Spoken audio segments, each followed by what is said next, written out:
times when an offer is made to me online to access my LinkedIn contacts, I jettison the offer immediately when I sense that they're asking for more than the value of what they're giving.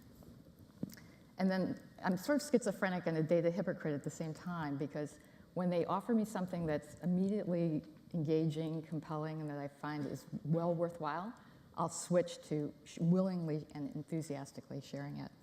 So today we're going to look further into data privacy, data sharing, and how the connection between the two. We're going to have a hybrid approach today. Laura Simpson, who is the head of McCann Truth Central, is going to start us out with a 10-minute overview, kind of a top-line overview of the data and the insights that she and her team have amassed over the past 3 years of research. And then we're going to morph into a traditional panel with Artem Petakov, who's the co-CEO of Noom. I love saying Noom. It makes me feel very serene. Noom is the hottest and the top grossing Android app right now for health and fitness. So it's a transcendent and ascendant star in the mobile world. And we're going to just kind of take it away from there. So Laura, I'll let you start. Okay, thank you. So hello everyone. I've been lucky enough to do research on a lot of different topics over the last 3 years, from mums to wellness to beauty to youth.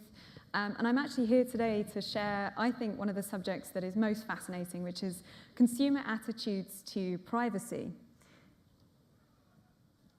Okay, so in terms of what the research entailed, we first started studying privacy back in 2011, and then we recently updated it at the end of last year. It's a combination of quantitative research conducted online and a series of focus groups with consumers of different ages exploring their attitudes to both privacy and sharing. And I'm just going to share with you a short snippet of some of the key findings from that research.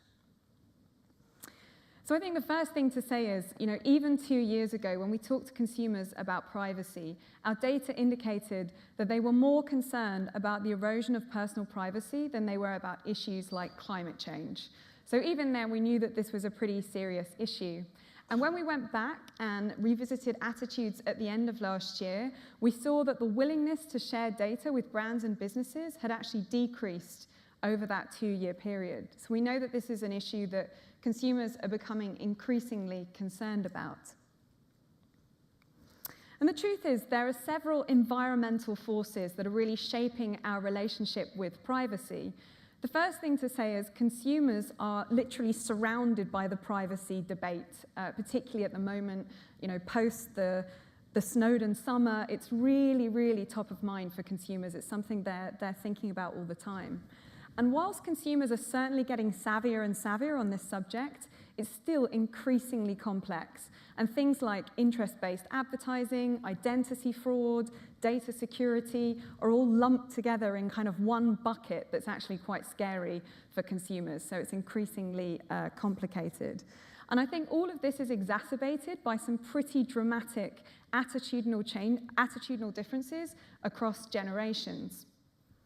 I actually just want to share with you an anecdote from one of our focus groups with 16-year-olds, which is a little bit embarrassing, actually. But so one of the 16-year-olds said, I don't text that much. To which we replied, what do you mean by not that much? Like 10 text messages a day? To which the teenager replied, no, like 300 text messages a day. We were like, wow, you're actually speaking a different language to us when it comes to how you think about sharing and how we think about sharing. And in fact, another teenager said, I literally wake up to thousands of text messages every morning due to things like group text. And I thought the only situation in which I would wake up to 1,000 text messages is if the world had ended overnight and everyone wanted to see if I was okay. So it's actually very difficult for different generations to talk to each other about this increasingly volatile issue of privacy and sharing. And of course, it's not just consumers who are struggling to communicate with other consumers. We're all familiar with the dreaded privacy policy, which we kind of scroll through very quickly, hoping that we're not signing away too much, and then hastily tick at the end before we move on to something else. And I think, from talking to consumers, what we've really realized is that from a brand's point of view, you can't just have a privacy policy anymore. You have to have a privacy philosophy. You have to have a really well thought through approach to privacy, because this is such a volatile issue. And then back in 2011, we actually developed a framework which we've called the 4 Cs, in terms of the things that brands really must pay attention to if they want to have a constructive relationship with consumers on the subject of privacy. So on the left-hand side, giving consumers a sense that they are the ones who are in control of their data is incredibly important. The feeling that they have a choice. I have a choice to opt in, I have a choice to opt out. Next door to that, a strong sense from the brand that they are committed to your privacy, and that you can see the evidence of that commitment. And then finally, it's been a theme that's been mentioned across a lot of the sessions today, but that sense of compensation, value exchange, the consumer saying, I'm happy to share some data with you, but I really want to know what's in it for me, what's the exchange. But of course, we all know that actually, as consumers become savvier and savvier, from 2 years ago, that's the conversation that's really at the forefront for consumers. What's in it for me? What's the compensation? But of course, we all know that from a brand's point of view, it's actually quite a delicate balance in terms of how much data you should use and how you should use it. Because on the one hand, if you don't use enough data, then actually consumers can get quite angry and say, don't you know me at all? Like, why aren't you giving me more tailored recommendations?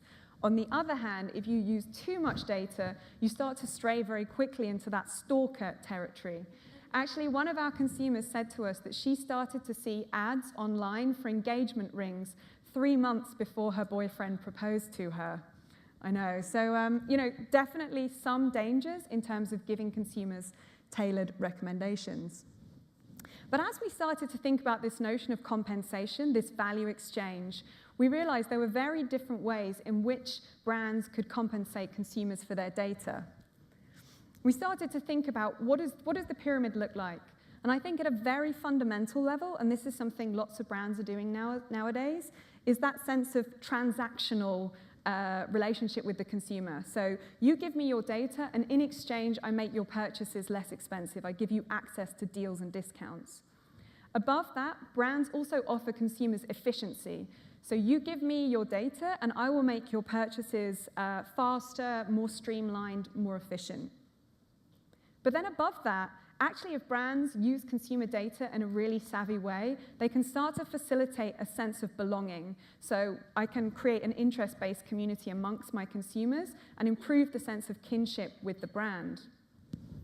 But then at the very top of the tree, we have what we've called self-actualization. So these are consumers who are saying, through using my data, you're making my life better. You're allowing me to be a better person. So at that point, the data exchange becomes so intrinsic. So if we very, very quickly look through each one of those layers, and I'll show you a few examples of brands in these spaces. So at that kind of transactional level, everyone's very familiar with services like Foursquare and Living Social. Via access to personal information and location-based data, those brands give you access to better deals and discounts. Actually, the Starbucks payment app is one of the most popular in America, and people very, very willingly give up their financial data so that they can be part of the rewards club and get things like free refills. So very good transactional relationship. Above that, brands that are offering consumer efficiency in exchange for their data. Again, very well-known examples. Netflix and Amazon, really, really good at analyzing tons of consumer watching behavior, purchasing behavior, shopping behavior, and then giving them really tailored, powerful, personal recommendations. Much more efficient shopping and viewing experience. What about that sense of belonging? Again, lots of interesting brands in this space, but if we take the example of IM and FOAP, they've been very good at creating not just a community of photographers where you can celebrate your beautiful photography, but also being able to share those photographs with brands and even sell those photographs to brands. So you have a sense of belonging within the community and a sense of kinship with the brand that's actually showcasing your photography. And then if we skip through to the very, very top of the pyramid, self-actualization. So, the brands that are really helping me to be a better person. There's an awful lot of brands that are moving into this space, whether it's something like Lyft, which is an app that allows you to create better habits in your life through sharing information about how regularly you floss and things like that, or through to WebMD's pregnancy app. Apparently, women are spending up to 2 hours a week inputting some of the most personal information about their pregnancy, from their physical symptoms, through to their mood, through to photographs of their baby bumps. And the reason they do this is because they believe, A, in exchange they get incredibly useful information and knowledge about pregnancy, but through this engagement they're going to have a more successful and happier pregnancy during one of the most important periods in their life. So at this point, the data exchange is so intrinsic, consumers don't even really think of it as a data exchange as such. And then there's one app which I haven't mentioned, which is Noom, and that's because we're lucky enough to have Artem here with us today, so I'm sure he can talk you through that. But I think, I would just finish off by saying, I think, the brands that are really thinking about data exchange at every area of that pyramid are moving towards a privacy philosophy rather than a privacy policy, which is really, for me, where the future of kind of big data and big privacy increasingly lies. Thanks, Laura. Artem, how did you navigate those tricky waters in terms of privacy and security when you're first starting out? So to say a few words about Noom, we are a company that's a wellness technology company. We help people live healthier lives. We use mobile apps as the chief delivery vehicle for that. The Noom Weight Loss Coach is our flagship application. It uses coaching to help people lose weight. So coaching means guidance and motivation, so you get sort of beyond tracking. And I think that's very interesting what Laura said about, I want to start off by really acknowledging the fact that this pyramid, the Maslow's pyramid of giving up information, is really, really important in what we do. I think a lot of people live in what we call sort of, when they're thinking about rewards or something like that, they live in sort of Maslow's basement, right? If you're only thinking about the bottom level, then you're not thinking hard enough. Like there's more to life. And there has been research that actually has shown that people think about all those levels at the same time. They don't necessarily. They're starving artists, after all, right? So they're thinking about the higher levels even when the lower levels are not met.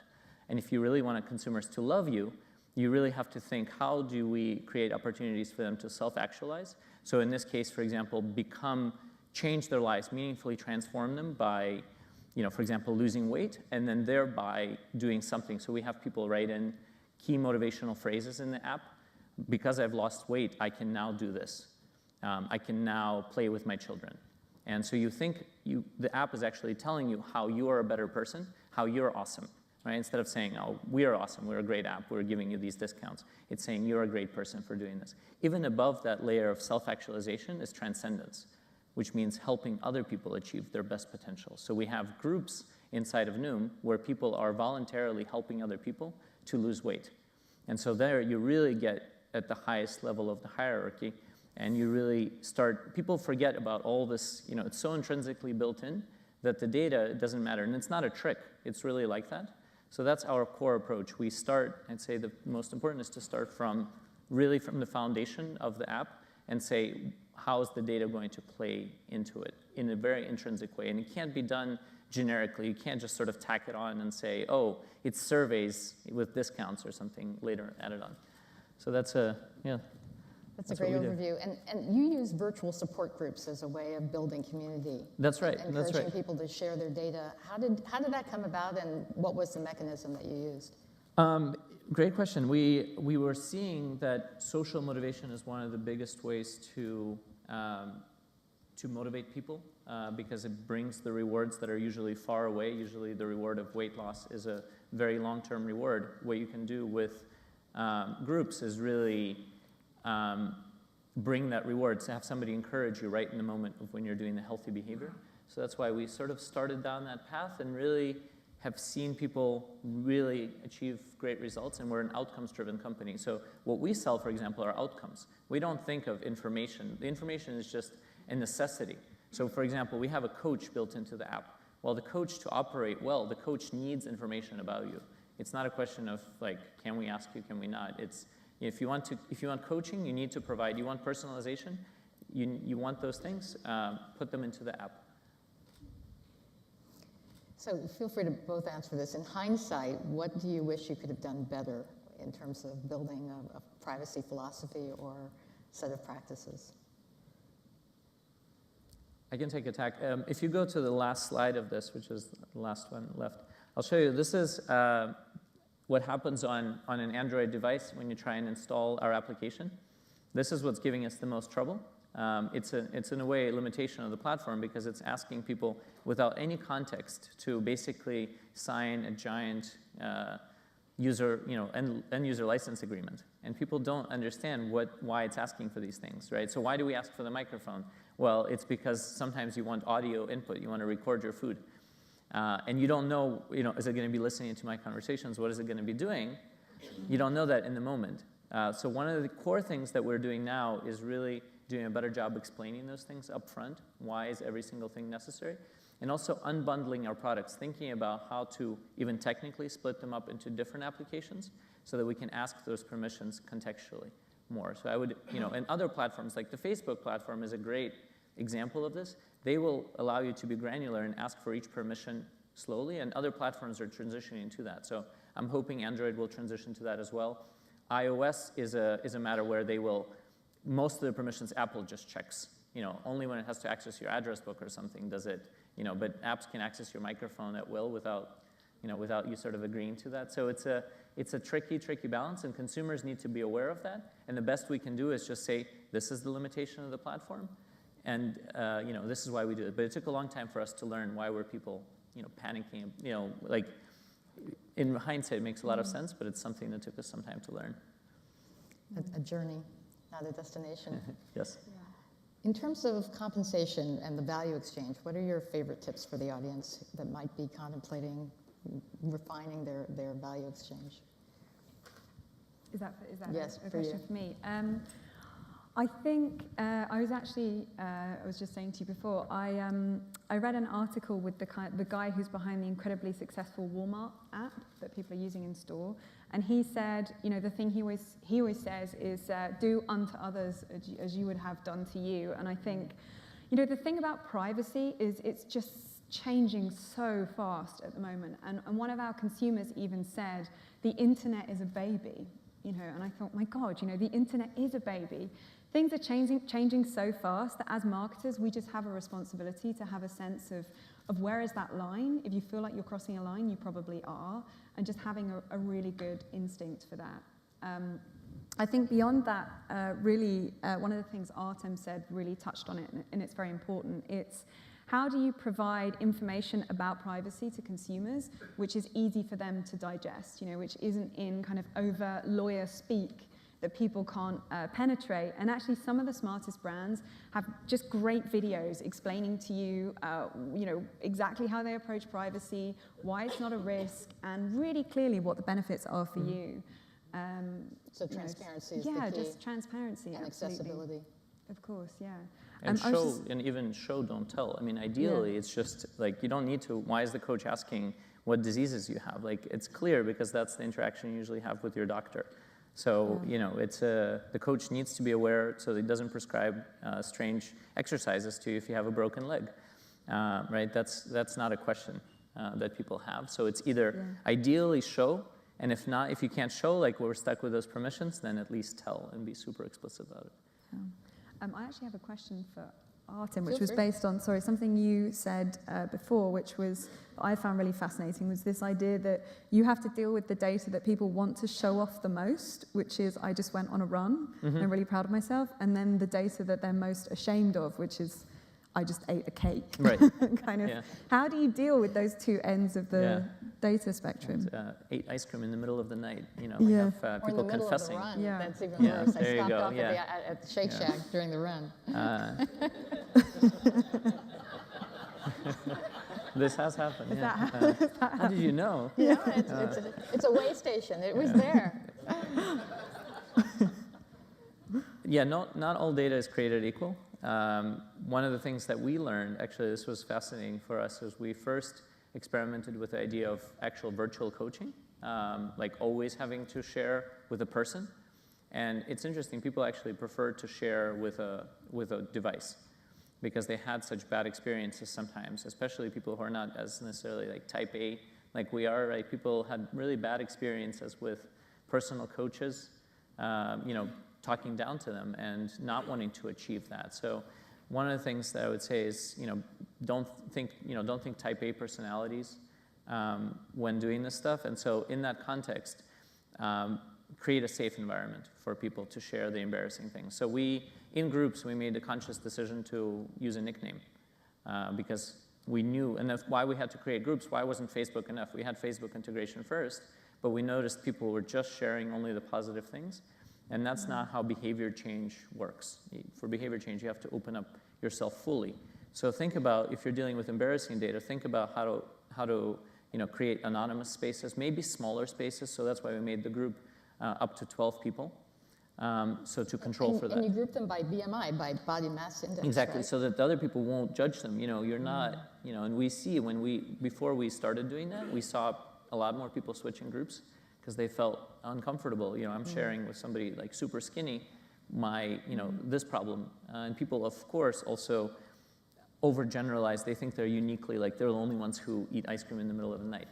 And so what you have to do is also if you create total transparency between all the different parties, that works nicely in a small group. I think that's the best way to overcome really embarrassing things, is to really put them out there. Think like support group. Right? You don't, the idea is that you're not ashamed of what you're doing, you just come to accept it and you overcome it. How do you keep somebody from hijacking the group or dominating the group? How do you keep a level balance between all the participants? It's a great question, and we're still building kind of an operating system for groups. So we're thinking about how we basically monitor them.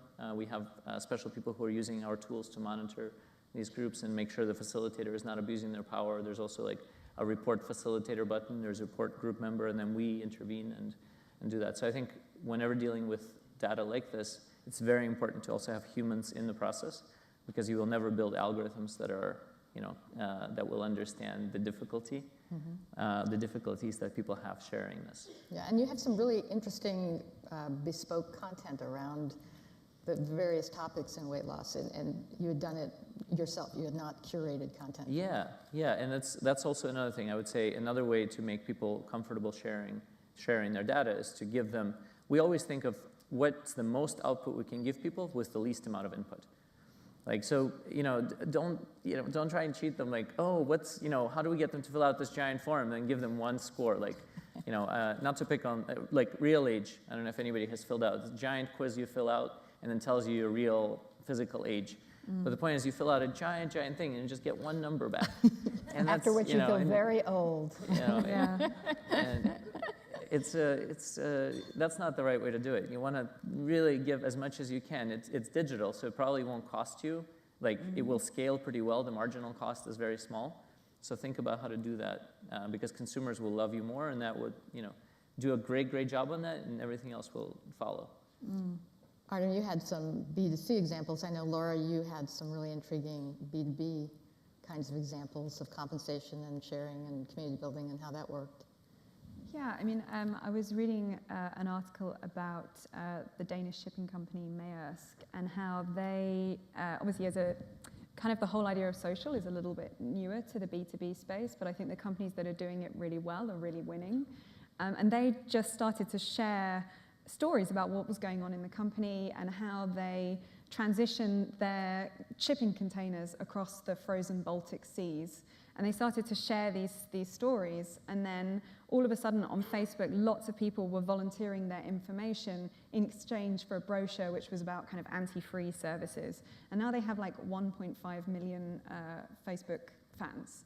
So kind of interesting that even B2B companies, if you kind of open up and share and provide people with educational resources which are really helpful, all of a sudden you just create more of a sense of community, more of a sense of belonging. So it's Sounds like not they just have to B2C. take the risk first, though, and make the first move. Well, absolutely, yeah. I mean, that would apply to B2C companies as well. Yeah. And you were saying something about farmers, I think, before when we were talking in the break room. Yeah, AGCO, I think, which kind of connects with farmers.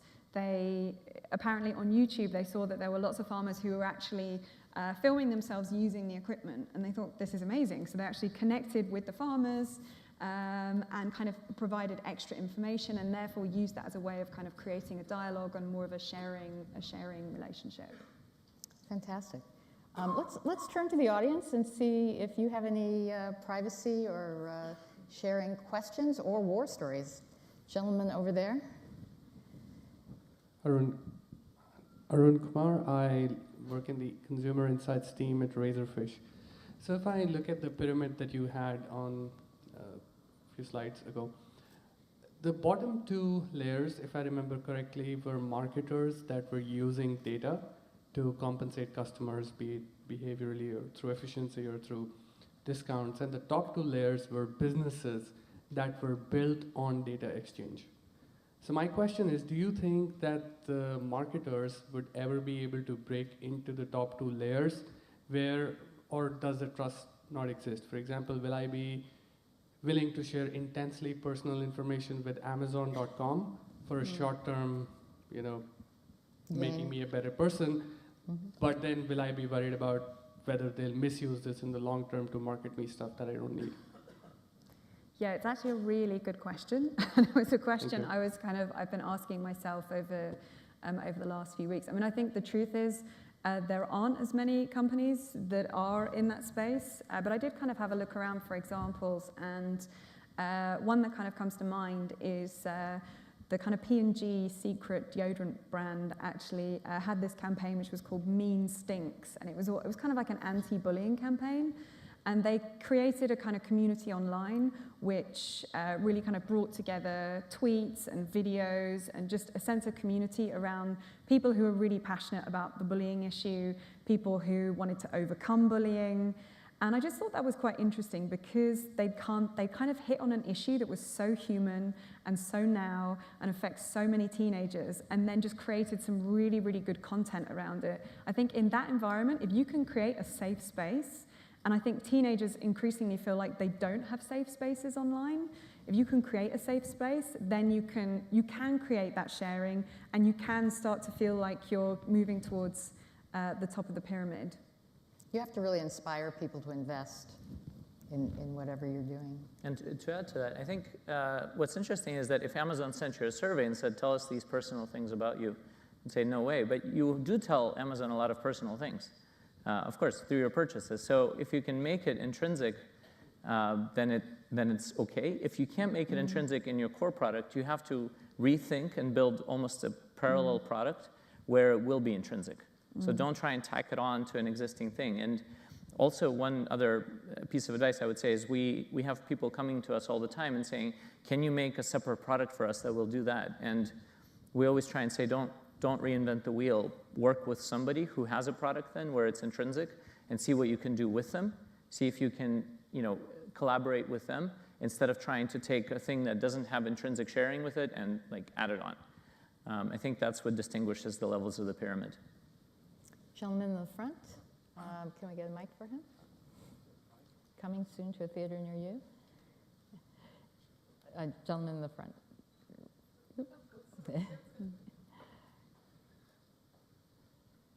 Hi, I'm Steve O'Keefe, and I'm with Sixth Estate, and I want to thank you for mentioning real age, because I did the marketing launch for that, that questionnaire, and it brings up an interesting issue.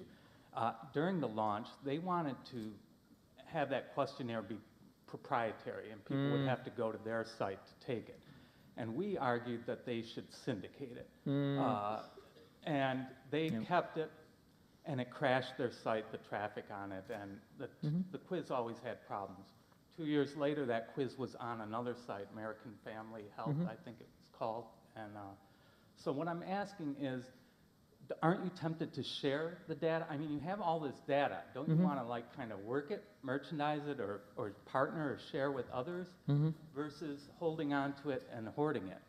We heard Frito-Lay earlier talking about their collaboration with Walmart on sharing data. So how do you feel about sharing all that data? Good question. I think there's a few ways to answer that.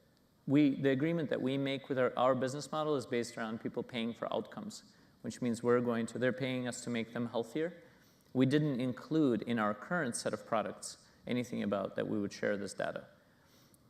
So we would break the covenant by sharing that data with somebody else. If we wanted to create another experience where that wasn't the covenant, where it was, we would provide something for free, and you would, because you shared your data with somebody else, that would be a different story, and we'd be open to that. But that's not the current product. The current product is something that's outcomes driven, and you're paying for those outcomes. The other thing I would say is let consumers have choice. So if consumers want to share it, consumers do own that data, and you shouldn't lock them in. So yes, they should be able to take that data and share it with somebody else. So in that way, we wouldn't be hoarding it.